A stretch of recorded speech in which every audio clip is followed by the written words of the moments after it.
Good afternoon, good morning. This is Mark Johnson from Loyalty 360. Hope everyone's happy, safe, and well. I wanted to welcome you back to our Top 10 series. As you know, Loyalty 360 produces this series, the Top 10 series, to address the challenges and opportunities that brands are facing today regarding customer channel and brand loyalty. The series is meant to help those who are running these programs with insight that could help them drive more efficacy and efficiency in their programs. Our top 10 is a select group of well-respected thought leaders in the customer experience and customer loyalty industry from both agencies and technology providers. We are privileged to receive their powerful perspective, their timely insight, and most importantly, the best practices that they are implementing with their clients as they're very engaged in this industry.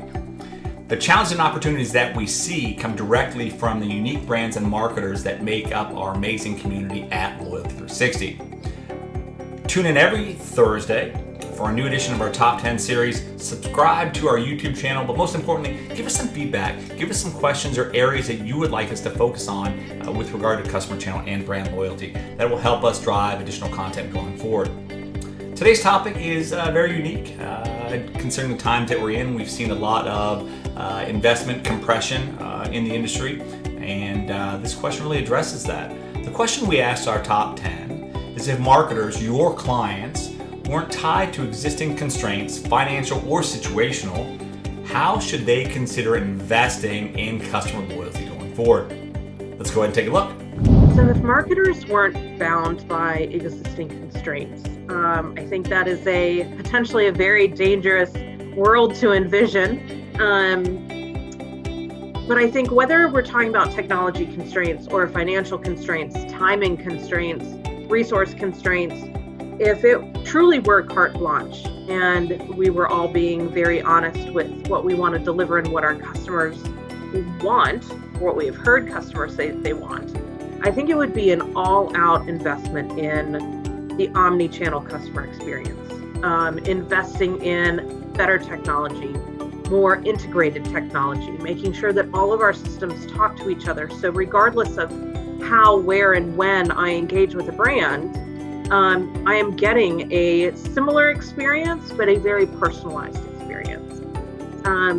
It would not be, in my mind, an investment in richer discounts or richer rewards. It would be, how can I improve that customer experience? How can I add utility?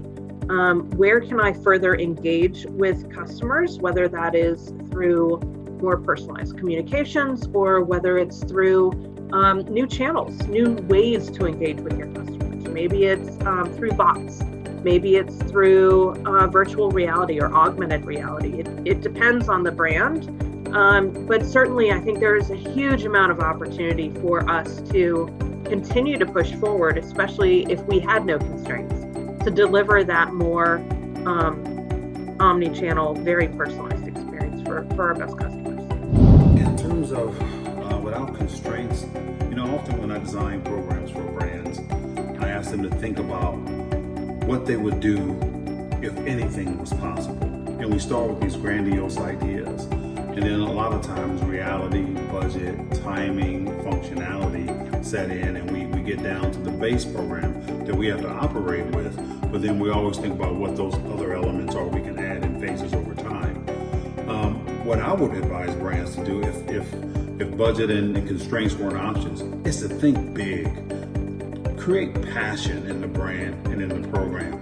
Use that program as what it was as it was meant to be used, as a means of really connecting, driving relationship, delivering experiences, creating passionate advocates, evangelists for your brand. Surprise them, delight them, make them feel thrilled that your brand cares enough about them to do these things. If marketers weren't tied to existing financial or structural constraints, I would encourage them to completely reimagine customer loyalty this year and how they're looking to leverage these programs. What would happen if a loyalty program was more focused on the LTV of a customer compared to the number of purchases they made this month? What if we transformed from purely a transactional incentive loyalty program to one that encouraged and facilitated more frequent and casual engagements? And what if we converged our market research and customer insights efforts within those same loyalty programs? How would we better reinvent these old school preference centers with new age loyalty programs and experiences? Ultimately, I would create a pod structure where your teams would be empowered to use your loyalty programs to learn more about your customers, personalize experiences in unique offline and online ways, accelerate cross-sell and upsell, right? You've got to drive transactions, I get that. But ultimately to use the experience of your loyalty program, not just the rewards, but the actual experience itself as a competitive differentiation against competitors. I think 2020 gives us that opportunity as customers are interacting with us in new and interesting ways more than ever before to reimagine and reinvent our customer loyalty strategies.